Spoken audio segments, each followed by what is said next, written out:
Professor Maya Soetoro-Ng, and she is a graduate of Barnard College in New York City. Believe it or not, she's a professor at the University of Hawaii, and she is being introduced by the president of the American Museum of Natural History, who was at one time not only a Barnard graduate, but the president of Barnard College. So we are very grateful that Ellen Futter could make it here today to present this award to Maya Soetoro-Ng.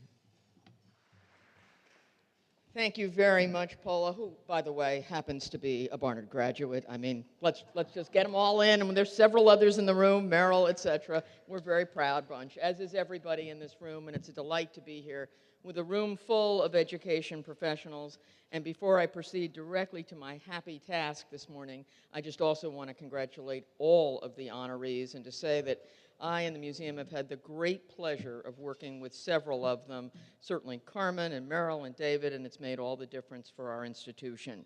But my happy pleasure today is to pay tribute, as was suggested already, to someone who was a Barnard student when I had the privilege of being the president there, and who has gone on to become a pioneer in education, specifically cultural education. And that woman is Maya Soetoro-Ng. And she has come a long way to be with us today, all the way from Hawaii, though she knows New York well, not only from her undergraduate years, but also from her graduate work at NYU's College of Education, where she obtained her master's degree. And before that, she went on to receive, after that rather, she went on to receive her PhD in International Comparative Education from the University of Hawaii. One of the most remarkable things about Maya is her extraordinary and extraordinarily important work in peace education. One need only look at the news every day to appreciate how urgently we need to be teaching our children to respect cultural differences and to resolve conflict without violence or bloodshed. And how fortunate we are that Maya is currently a visiting scholar at the U.S. Institute of Peace in D.C. In addition to this, and to being a professor of social studies at the University of Hawaii, Maya is co-founder of the organization Seeds of Peace, which works with educators, families, and community members, that is, with adults who have direct impact on children to support young people in developing leadership skills within safe and thriving homes, schools, and communities. I like the organization's catchphrase, a 360-degree approach to raising peace builders. This conviction that while the classroom is crucially important, and I hardly need make that point to this room, there are also a lot of other people, venues, and factors that surround a child and help foster the development of a thoughtful, responsible, contributing adult, which is key.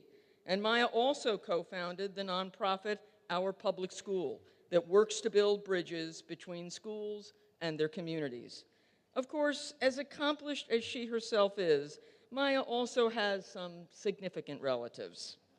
Her late mother, Ann Dunham, was a noted anthropologist. Maya not only carries on her legacy as a strong woman, working in academia and committed to cultural understanding and a more peaceful global society, but has also honored her mother with a lovely children's book, Ladder to the Moon. And as some of you may know, Maya's brother, Barack Obama, has a sort of important job down in Washington, and we depend on him greatly. I am honored today to present this award to Maya for her deep, deep commitment to the idea that we all share, that a peaceful world is the product of deep respect between and among cultures and an understanding of oneself and how we fit in this glorious tapestry of human and natural life. The American Museum of Natural History was the professional home of Margaret Mead. She once said, "Never doubt that a small group of thoughtful, committed citizens can change the world. Indeed, it is the only thing that ever has." In Maya's case, I would change that to one thoughtful, committed citizen changing the world with her vision, scholarship, and dedication. I am honored to present the Distinguished Leader in Education Award to Maya Soetoro-Ng.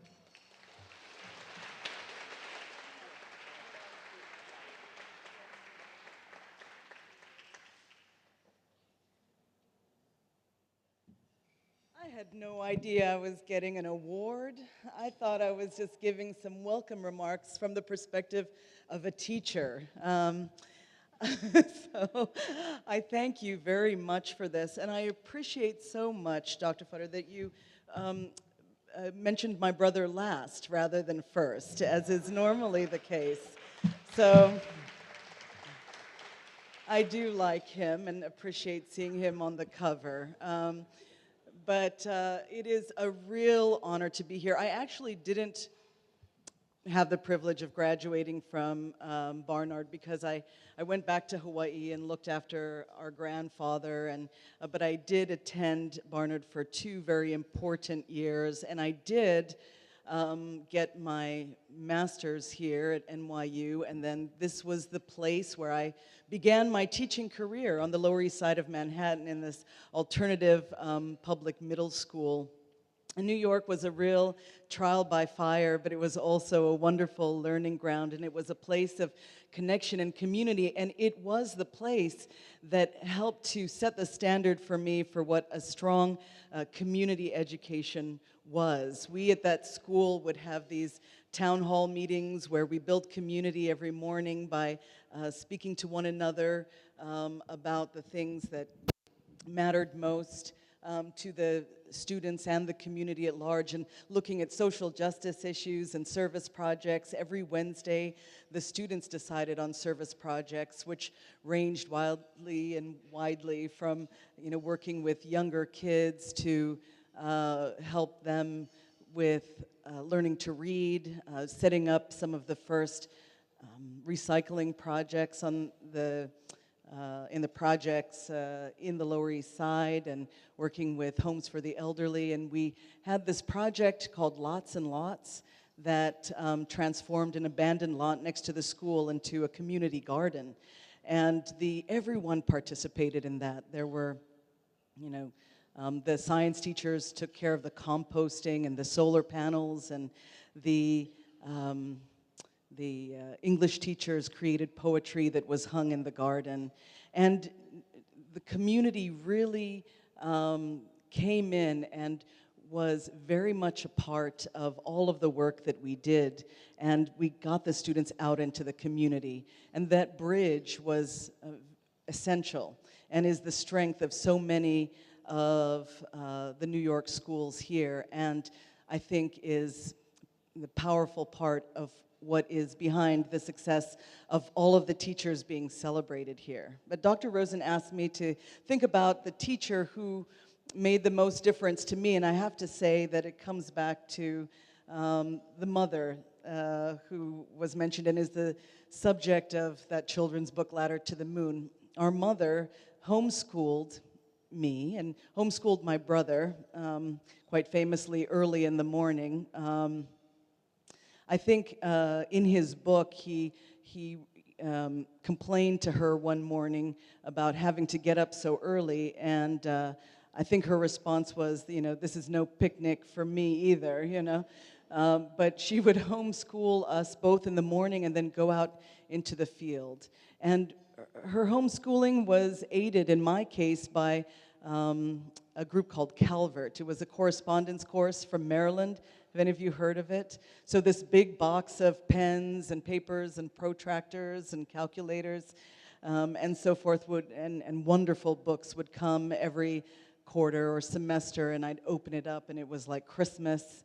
And we would work together to explore under rocks and look up through telescopes and research until our curiosity was spent, and then I would often go out with her into the field, and I would work with her and take pictures as she worked on microfinance projects with basket weavers and pottery makers. And what I saw was that education was really about highlighting and underscoring the fact that what we do with our hearts and minds and our hands really matters. And what she helped me to do as my first teacher was to really make sure that education moved beyond the 4 walls of a classroom, that it was about the stories that we tell, the mo'olelo, and we say in Hawaii, and that we have in this room storytellers is abundantly clear. And I think that what I want to celebrate in you is your capacity to build in your classrooms and with your students what my mother and our mother did for us, which is this insistence on making teaching and learning relevant and connected and meaningful and imaginative and embedded in stories. So I just want to close by saying thank you. What you do is in an Indonesian phrase, cuci mata, which means to wash the eyes.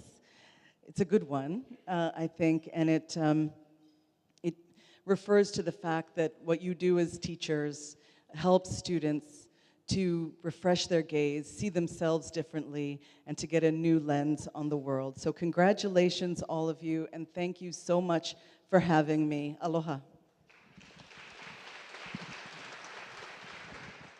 I just want to add something to Ellen Futter's talk, and that is, as the president of the American Museum of Natural History, she's one of the first to have a museum give out master's and doctoral degrees, and part of it is the credit to Merrill Tisch, the regent, the chancellor, and to David Steiner. Okay, so we have really some wonderful people who've done wonderful things.